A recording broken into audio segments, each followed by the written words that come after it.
Hello বন্ধুরা, কেমন আছেন সবাই? আশা করি সবাই অনেক ভালো আছেন, আমিও ভালো আছি। আজ আমি এই আমগুলো দিয়ে মিষ্টি আচার বানাবো। আচারটা কিন্তু আজ আমি বানাবো না, নানিকে দিয়ে বানাবো। কারণ নানির হাতের এই আচারটা খেতে দারুণ সুন্দর লাগে, একদম জেলি জেলি মতো, মানে অসাধারণ লাগে খেতে, সেটা বলে বোঝানো যাবে না। রেসিপিটি সম্পূর্ণ দেখতে থাকুন, আর আপনারা অবশ্যই বাড়িতে বানিয়ে দেখবেন, আর কেমন লেগেছে কমেন্টে জানাবেন। আর আমার চ্যানেলে নতুন বন্ধু হয়ে থাকলে চ্যানেলটিকে সাবস্ক্রাইব করে পাশে থাকবেন। চলুন রেসিপিটি শুরু করা যাক। আমগুলো খুব ভালো করে ছিলে নেব।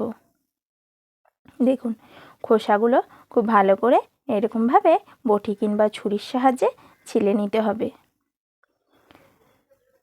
তারপর আমগুলোকে এরকমভাবে কেটে নেব।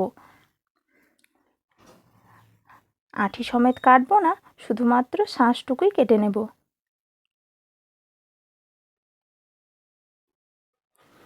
সবগুলো কাটা হয়ে গেলে কড়াইয়ে দিয়ে দিয়েছি সরিষার তেল। তেলে দিয়ে দিয়েছি 2 থেকে 3টে লঙ্কা।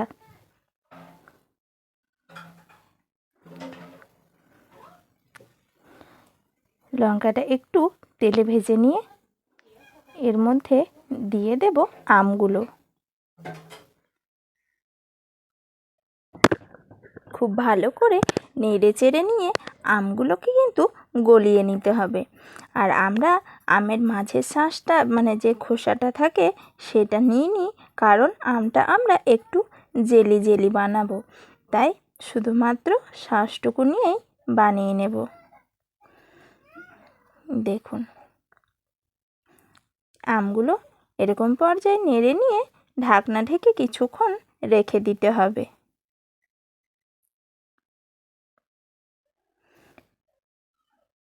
ঢাকনা ঢেকে রেখে দিয়ে একদম এরকম গলা গলা ভাব আসা পর্যন্ত দেখুন খুব ভালো করে নেড়ে নিয়ে দিয়ে দেব চিনি। আমি যেহেতু মিষ্টি আচার বানাবো, তাই চিনির পরিমাণটা একটু বেশি দেব। আর আমাদের গাছের এই আমটাও কিন্তু খুব একটা টক নয়। আমটা যদি বেশি টক হয় তাহলে চিনির পরিমাণটাও কিন্তু আরও বেশি দিতে হবে। তাই আপনারা আপনাদের আমের টক অনুযায়ী চিনিটা দিয়ে দেবেন। দেখুন, একদম গলা গলা হয়ে জেলির মতো হয়ে এসছে।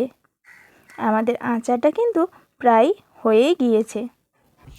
এর মধ্যে আমি একটা তেজপাতা ও 2 থেকে 3টা এলাচ দিয়ে দিয়েছি।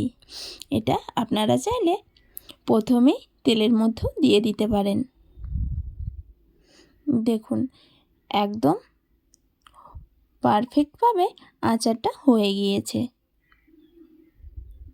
রেসিপিটি ভালো লাগলে অবশ্যই একটা লাইক দেবেন, আর কেমন লেগেছে কমেন্টে জানাবেন। এইভাবেই আমার পাশে থাকবেন।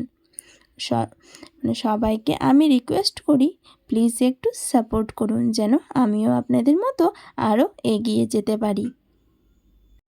আমি আমার ভিডিও এখানেই শেষ করলাম। ভালো থাকবেন ও সুস্থ থাকবেন, আর সবসময় আমার পাশে থাকবেন।